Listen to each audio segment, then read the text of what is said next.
पंजाबी कहानी शदैण। जिंदो पाथियां थपदी थपदी उठी ते गोहे नाल भरे हुए हथ खिलार के मेरे राह विच खलो गई। उस एक तिखी जी नज़र नाल मेरे वल वेख्या ते बाहां होर खिलार दित्तियां। मेरी घोड़ी अपने आप खलो गई। जिंदो एक वारी फेर मेरे वल वेख्या ते अगां वध के मेरी घोड़ी दी वाग फड़ लई।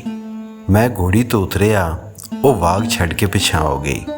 ਉਹਦੇ ਹੱਥ ਦਾ ਗੋਹਾ ਵਾਗ ਦੇ ਚਮਕਦਾਰ ਚਮੜੇ ਨਾਲ ਇੱਧਰ ਉੱਧਰ ਲੱਗ ਗਿਆ ਹੋਇਆ ਸੀ। ਉਹਦੇ ਵੱਲ ਮੇਰੀ ਨਜ਼ਰ ਪੈਂਦੀ ਵੇਖ ਕੇ ਉਸ ਆਪਣੇ ਉੱਤੇ ਲਈ ਹੋਈ ਖੱਦਰ ਦੀ ਚਾਦਰ ਨਾਲ ਵਾਗ ਤੇ ਲੱਗਾ ਹੋਇਆ ਗੋਹਾ ਪੂੰਝਿਆ ਤੇ ਆਖਣ ਲੱਗੀ, ਤੂੰ ਸਵੇਰੇ ਸ਼ਹਿਰ ਟੁਰ ਜਾਣਾ ਹੈ ਤੇ ਰਾਤ ਗਈ ਨਾਲ ਮੁੜਨਾ ਹੈ। ਇੰਜ ਲੱਗਦਾ ਹੈ ਜਿਵੇਂ ਪਿੰਡ ਤੇਰਾ ਦਿਲ ਨਹੀਂ ਲੱਗਦਾ। ਕਿਉਂ, ਠੀਕ ਹੈ ਨਾ? ਤੇ ਇੱਕ ਵਾਰੀ ਫੇਰ ਮੇਰੇ ਵੱਲ ਵੇਖਿਆ ਤੇ ਮੈਨੂੰ ਇਸ ਤਰ੍ਹਾਂ ਲੱਗਾ ਜਿਵੇਂ ਉਹ ਅੱਖਾਂ ਰਾਹ ਮੇਰੇ ਦਿਲ ਤੱਕ ਅੱਪੜ ਗਈ ਹੋਵੇ। ਮੈਂ ਚੁੱਪ ਰਿਹਾ ਤੇ ਉਹ ਫੇਰ ਆਖਣ ਲੱਗੀ, ਧਰਮ ਨਾਲ ਮੈਂ ਜਿਉਂਦਿਆਂ ਤੇਰਾ ਪਿੱਛਾ ਨਹੀਂ ਛੱਡਣਾ ਤੇ ਮਰ ਕੇ ਵੀ ਭੂਤ ਬਣ ਕੇ ਤੇਰੇ ਮਗਰ ਮਗਰ ਲੱਗੀ ਫਿਰਾਂਗੀ। ਨਾ ਆਪ ਚੈਨ ਲਵਾਂਗੀ ਨਾ ਤੈਨੂੰ ਸਾਹ ਲੈਣ ਦਿਆਂਗੀ। ਮੈਂ ਉਹਦੇ ਵੱਲ ਵੇਖਿਆ। ਪੋਹ ਦੀ ਸਵੇਰ ਦੀ ਧੁੱਪ ਨੇ ਉਹਦੇ ਗੁਲਾਬ ਵਰਗੇ ਚਿਹਰੇ ਤੇ ਅੱਗ ਬਾਲੀ ਹੋਈ ਸੀ। ਉਹਦੇ ਵਾਲ ਉਹਦੀ ਖਾਕੀ ਖੱਦਰ ਦੀ ਚਾਦਰ ਵਿੱਚੋਂ ਇੱਧਰ ਉੱਧਰ ਬਾਹਰ ਨਿਕਲੇ ਹੋਏ ਸਨ। ਉਹਦੀਆਂ ਬਦਾਮੀ ਅੱਖਾਂ ਵਿੱਚ ਜਿਵੇਂ ਅੱਗ ਦੇ ਬਾਂਬੜ ਪੈ ਬਲਦੇ ਸਨ। ਫਿਰ ਉਹਨਾਂ ਬਾਂਬੜਾਂ ਤੋਂ ਵੀ ਪਾਣੀ ਦੀ ਜਿਵੇਂ ਇੱਕ ਲਹਿਰ ਲੰਘ ਗਈ ਤੇ ਜਿਵੇਂ ਉਹਦਾ ਪੱਥਰ ਵਾਂਗਰ ਦਾ ਸਰੀਰ ਮੋਮ ਦਾ ਪਾਣੀ ਬਣ ਕੇ ਵਗ ਨਿਕਲਿਆ। ਉਸ ਮੈਨੂੰ ਕੁਝ ਆਖਿਆ। ਇਸ ਤਰ੍ਹਾਂ ਲੱਗਾ ਜਿਵੇਂ ਉਹਦੀ ਆਵਾਜ਼ ਕਿਤੋਂ ਬੜੀ ਦੂਰੋਂ ਆਈ ਹੋਵੇ।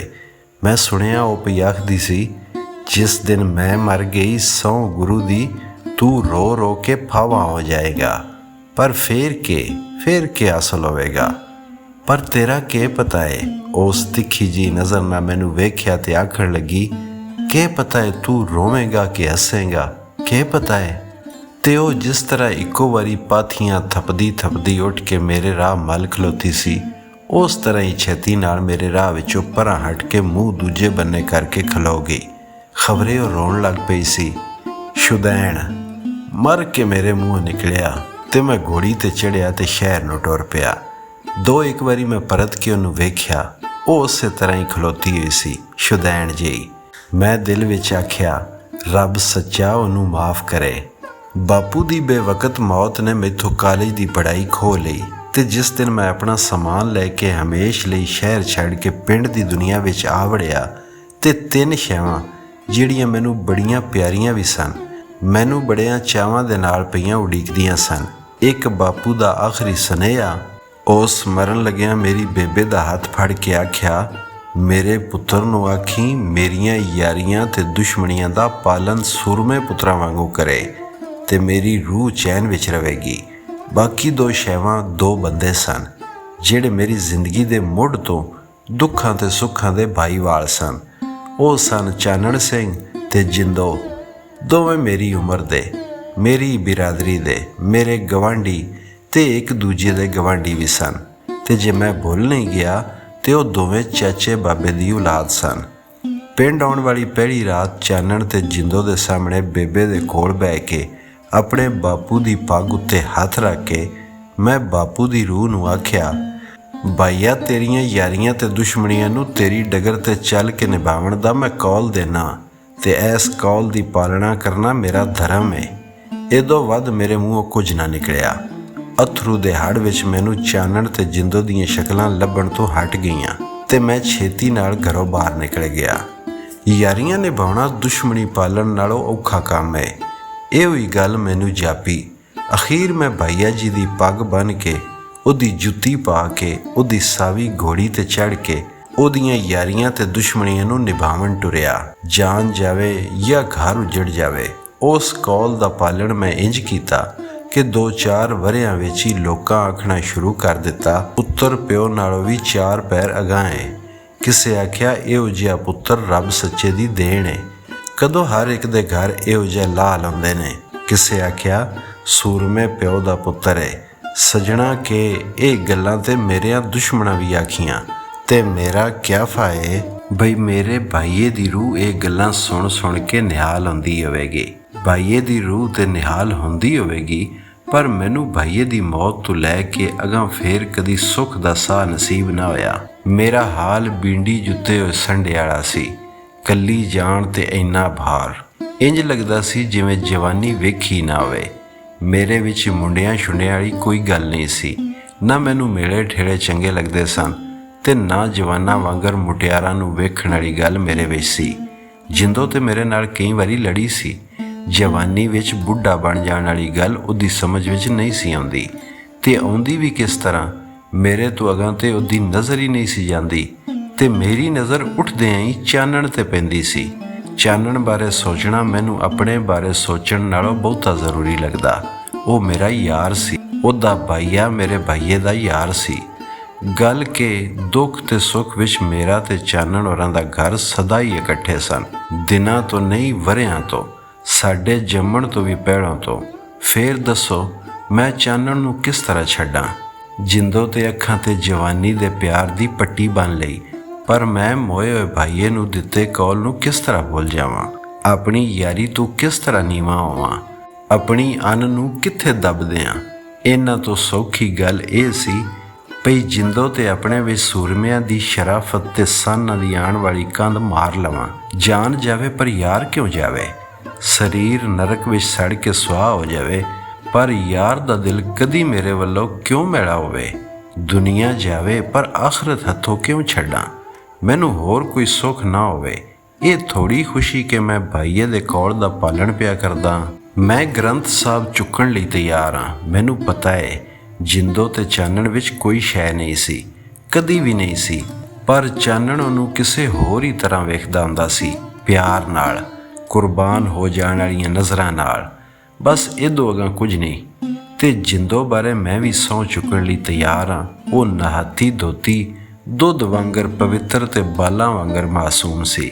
ਚਾਨਣ ਨੂੰ ਉਹ ਸਿਰਫ ਭੈੜਾ ਹੀ ਨਹੀਂ ਸੀ ਸਮਝਦੀ, ਉਹਦਾ ਵਸ ਚੱਲਦਾ ਤੇ ਉਸ ਚਾਨਣ ਦੇ ਕਦੋਂ ਦੇ ਟੋਟੇ ਕੀਤੇ ਹੁੰਦੇ। ਤੇ ਜਿੰਦੋ ਵਿੱਚ ਹੜ੍ਹਾਂ ਦੇ ਪਾਣੀਆਂ ਵਾਲਾ ਅੰਨਾ ਜ਼ੋਰ ਸੀ।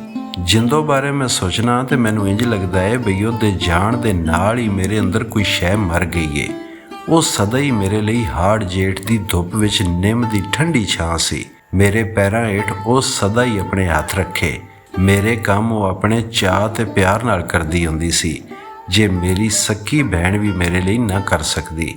ਸਾਰਾ ਦਿਨ ਤੇ ਸਿਆਲ ਦੀਆਂ ਰਾਤਾਂ ਉਹ ਬੇਬੇ ਨਾਲ ਕੰਮ ਕਰਾਉਂਦੀ ਤੇ ਸਦਾ ਹੀ ਮੇਰਾ ਧਿਆਨ ਇੰਜ ਰੱਖਦੀ ਜਿਵੇਂ ਮਾਂ ਕਿਸੇ ਬਾਲ ਦਾ ਖਿਆਲ ਰੱਖਦੀ ਏ। ਮੈਂ ਉਹਨੂੰ ਹਾਸੇ ਨਾਲ ਇੱਕ ਦਿਨ ਸ਼ੁਦੈਣ ਆਖਿਆ ਸੀ, ਪਰ ਉਹ ਤੇ ਸੱਚਮੁੱਚ ਦੀ ਸ਼ੁਦੈਣ ਨਿਕਲੀ। ਆਪ ਤੇ ਉਹ ਕਮਲੀ ਗਈ, ਪਰ ਮੈਨੂੰ ਵੀ ਜਿਉਂਦਿਆਂ ਜੀ ਮਾਰ ਗਈ। ਉਹ ਮਹਿਕਦੀ ਹੋਈ ਠੰਡੀ ਹਵਾ ਦਾ ਉਹ ਝੋਂਕਾ ਸੀ ਜਿਹਨੂੰ ਅੱਖਾਂ ਨਾਲ ਲਾਵਣ ਤੇ ਸਰੀਰ ਦੁਆਲੇ ਲਵੇਟ ਲੈਣ ਦੀ ਆਸ਼ਾ ਵਿੱਚ ਮੇਰੇ ਜਿਸਮ ਦਾ ਮੈਲ ਖੰਡਰ ਹੋਇਆ ਤੇ ਮਗਰੋਂ ਸੜ ਕੇ ਸੁਆਹ ਹੋ ਗਿਆ। ਉਹ ਮਹਿਕਦੀ ਹੋਈ ਹਵਾ ਦਾ ਬੁੱਲਾ ਕਿਧਰੋਂ ਆ ਨਿਕਲੇ ਤੇ ਐਸ ਸੁਆਹ ਨੂੰ ਆਪਣੇ ਨਾਲ ਉਡਾ ਕੇ ਲੈ ਜਾਵੇ ਤੇ ਮੈਂ ਹੱਸ ਕੇ ਮਰ ਜਾਵਾਂ। ਪਰ ਕਿੱਥੋਂ। ਖਬਰੇ ਮੈਂ ਆਪਣੀ ਅੱਗ ਨੂੰ ਦੱਬ ਕੇ ਬੈਠਾ ਰਹਿੰਦਾ ਤੇ ਮੇਰੀ ਰਾਹ ਡੱਕ ਕੇ ਖਲੋਣ ਲਈ ਉਹ ਕਿਸੇ ਡੰਡੀ ਦੇ ਕੋਲ ਕਪਾਹ ਦੀ ਪੈੜੀ ਵਿੱਚ ਲੁੱਕ ਕੇ ਖਲੋਤੀ ਹੁੰਦੀ ਤੇ ਮੇਰਾ ਰਾਹ ਡੱਕ ਕੇ ਇੱਕ ਵਾਰੀ ਫੇਰ ਆਖਦੀ, ਧਰਮ ਨਾਲ ਮੈਂ ਜਿਉਂਦੀ ਤੇਰਾ ਪਿੱਛਾ ਨਹੀਂ ਛੱਡਣਾ। ਉਸ ਦਿਨ ਪਹਿਲੀ ਵਾਰ ਮੇਰਾ ਰਾਹ ਡੱਕ ਕੇ ਉਸ ਖਬਰੇ ਕਿੱਥੋਂ ਇੰਨਾ ਹੌਸਲਾ ਤੇ ਦਲੇਰੀ ਲਿਆ ਕਿ ਮੈਨੂੰ ਇਹ ਗੱਲ ਆਖੀ ਸੀ। ਮੈਂ ਉਦੋਂ ਦੀ ਸੁਣ ਕੇ ਕੰਬ ਗਿਆ ਸਾਂ ਤੇ ਮੈਂ ਇਹ ਸੋਚ ਕੇ ਵੀ ਕੰਬ ਜਾਣਾ, ਪਰ ਉਦੋਂ ਮੈਂ ਉਹਨੂੰ ਕੋਈ ਜਵਾਬ ਨਾ ਦਿੱਤਾ ਤੇ ਮੈਂ ਸਾਰਾ ਰਾਹ ਤੇ ਸਾਰਾ ਦਿਨ ਸ਼ਹਿਰ ਵਿੱਚ ਵੀ ਇਹੋ ਹੀ ਸੋਚਦਾ ਰਿਹਾ ਤੇ ਕੰਬਦਾ ਰਿਹਾ। ਇੱਕ ਬੰਨੇ ਮੇਰਾ ਦਿਲ ਤੇ ਇੱਕ ਬੰਨੇ ਮੇਰੀ ਯਾਰੀ ਤੇ ਬਾਪੂ ਨੂੰ ਦਿੱਤਾ ਕੌਲ। ਤੇ ਆਉਂਦਿਆਂ ਮੈਂ ਇੱਕ ਫੈਸਲਾ ਕੀਤਾ। ਚੰਦੂਆਲ ਦੇ ਥੇਹ ਕੋਲ ਤਾਰਿਆਂ ਦੀ ਛਾਵੇਂ ਮੈਂ ਅਸਮਾਨਾਂ ਤੇ ਬੈਠੇ ਹੋਏ ਰੱਬ ਨੂੰ ਗਵਾਹ ਕਰਕੇ ਚਾਨਣ ਨੂੰ ਤੇ ਬਾਪੂ ਦੀ ਰੂਹ ਨੂੰ ਆਖਿਆ, ਮੈਂ ਯਾਰੀ ਦਾ ਪਾਲਣ ਕਰਾਂਗਾ, ਮੈਂ ਤੈਨੂੰ ਦਿੱਤੇ ਕੌਲ ਦਾ ਪਾਲਣ ਕਰਾਂਗਾ, ਭਾਵੇਂ ਮੇਰਾ ਕੱਖ ਨਾ ਰਵੇ। ਇਹ ਗੱਲ ਸੁਣ ਕੇ ਮੇਰੀ ਸਾਵੀ ਘੋੜੀ ਆਪਣਾ ਸੱਜਾ ਪੌੜ ਜ਼ਮੀਨ ਤੇ ਮਾਰਿਆ ਤੇ ਸਿਰ ਨੂੰ ਇੱਕ ਦੋ ਵਾਰੀ ਹਵਾ ਵਿੱਚ ਹਿਲਾ ਕੇ ਉਹ ਜ਼ੋਰ ਦੀ ਹਿਣਕੀ। ਰਾਤ ਦੀ ਚੁੱਪ ਦਾ ਸੀਨਾ ਉਹਦੇ ਹਿਣਕਣ ਨਾਲ ਪਾਟ ਗਿਆ। ਬਾਪੂ ਦੀ ਰੂਹ ਕਿਤੇ ਮੇਰੇ ਕੋਲ ਖਲੋਤੀ ਹੱਸੀ ਤੇ ਉਸ ਜਿਵੇਂ ਆਖਿਆ, ਕਿਸੇ ਲਈ ਆਪਣਾ ਆਪ ਮਾਰ ਲੈਣਾ ਸੂਰਮਿਆਂ ਦਾ ਕੰਮ ਹੈ। ਘੋੜੀ ਫੇਰ ਹਿਣਕੀ।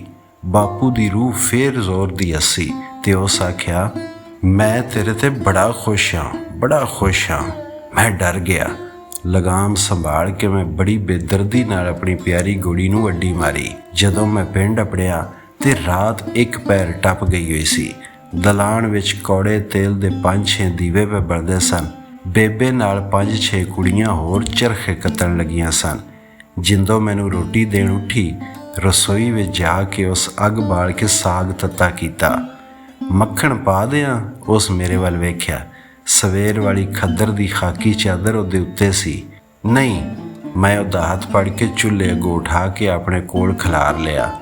ਉਹ ਚੁੱਪਚਾਪ ਮੇਰੇ ਸਾਹਮਣੇ ਖਲੋਤੀ ਹੋਈ ਸੀ।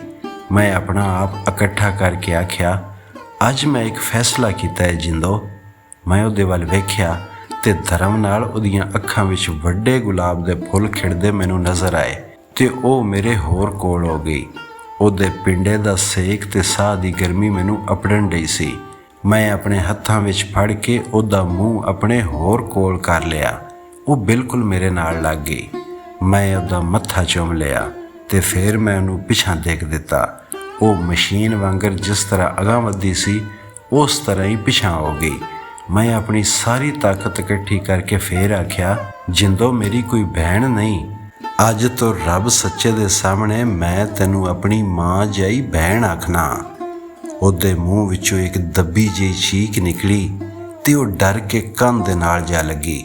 ਉਹਦਾ ਰੰਗ ਦੀਵੇ ਦੀ ਲੌ ਵਿੱਚ ਤੋਰੀ ਦੇ ਫੁੱਲ ਵਾਂਗਰ ਸੀ। ਉਹਦੀਆਂ ਅੱਖਾਂ ਵਿੱਚ ਕੀ ਖੌਫ ਜਾਂ ਨਫ਼ਰਤ, ਮੈਂ ਦੱਸ ਨਹੀਂ ਸਕਦਾ, ਪਰ ਸਹੁੰ ਗੁਰੂ ਦੀ ਮੈਂ ਉਹਦੇ ਅੰਦਰ ਕਿਸੇ ਸ਼ੈ ਦੇ ਟੁੱਟਣ ਦੀ ਆਵਾਜ਼ ਜ਼ਰੂਰ ਸੁਣੀ। ਉਹਨੂੰ ਜਿਵੇਂ ਬੜਾ ਸਾਹ ਚੜਿਆ ਹੋਵੇ। ਫਿਰ ਉਹ ਬਿਜਲੀ ਵਾਂਗਰ ਰਸੋਈ ਵਿੱਚੋਂ ਨਿਕਲ ਗਈ। ਮੈਂ ਕਿੰਨਾ ਚਿਰ ਉੱਥੇ ਖਲੋਤਾ ਰਿਹਾ ਮੈਨੂੰ ਨਹੀਂ ਪਤਾ, ਪਰ ਜਦੋਂ ਮੈਂ ਦਲਾਨ ਵਿੱਚ ਗਿਆ, ਬੇਬੇ ਹੱਸ ਕੇ ਆਖਣ ਲੱਗੀ, ਤੂੰ ਤੇ ਜਿੰਦੋ ਲੜ ਪਏ ਹੋ। ਫਿਰ ਉਹ ਦੂਜੀਆਂ ਕੁੜੀਆਂ ਨੂੰ ਹੱਸ ਕੇ ਆਖਣ ਲੱਗੀ, ਜਿੰਦੋ ਏਡੀ ਬੀਬੀ ਚੱਜਾਂ ਵਾਲੀ ਧੀ ਏ, ਜੀ ਕਰਦਾ ਏ ਉਹਨੂੰ ਹਮੇਸ਼ਾ ਲਈ ਆਪਣੇ ਘਰ ਲੈ ਆਵਾਂ। ਅੱਗੋਂ ਮੈਥੋਂ ਕੁਝ ਨਾ ਸੁਣਿਆ ਗਿਆ ਤੇ ਮੈਂ ਹਵੇਲੀ ਜਾ ਕੇ ਪਾਸੇ ਪਰਤਦਾ ਕਿਧਰੇ ਅੱਧੀ ਰਾਤ ਵੇਲੇ ਸੌਂ ਗਿਆ। ਸਵੇਰੇ ਜਦੋਂ ਮੇਰੀ ਅੱਖ ਖੁੱਲੀ, ਸੂਰਜ ਹਵੇਲੀ ਵਾਲੇ ਪਿੱਪਲ ਤੋਂ ਵੀ ਉੱਚਾ ਆ ਗਿਆ ਸੀ। ਉੱਠਦਿਆਂ ਹੀ ਵਹਿਣ ਪੈਣ ਦੀ ਆਵਾਜ਼ ਮੇਰੇ ਕੰਨਾਂ ਵਿੱਚ ਆਈ। ਮੈਂ ਬਾਹਰ ਨਿਕਲਿਆ ਤੇ ਨੂਰਾ ਜੁਲਾ ਮੇਰੇ ਕੋਲ ਆ ਕੇ ਆਖਣ ਲੱਗਾ, ਜਿੰਦੋ, ਤੇ ਮੈਂ ਉਹਦੇ ਮੂੰਹ ਤੇ ਹੱਥ ਰੱਖ ਦਿੱਤਾ। ਉਹ ਘਬਰਾ ਕੇ ਚੁੱਪ ਕਰ ਗਿਆ। ਜਿੰਦੋ ਸਾਡੇ ਵਿੱਚੋਂ ਇੰਜ ਲੱਗ ਗਈ ਜਿਵੇਂ ਤੋਰੀ ਦਿਆਂ ਫੁੱਲਾਂ ਤੋਂ ਸਵੇਰ ਦੀ ਹਵਾ ਦਾ ਕੋਈ ਝੋਂਕਾ।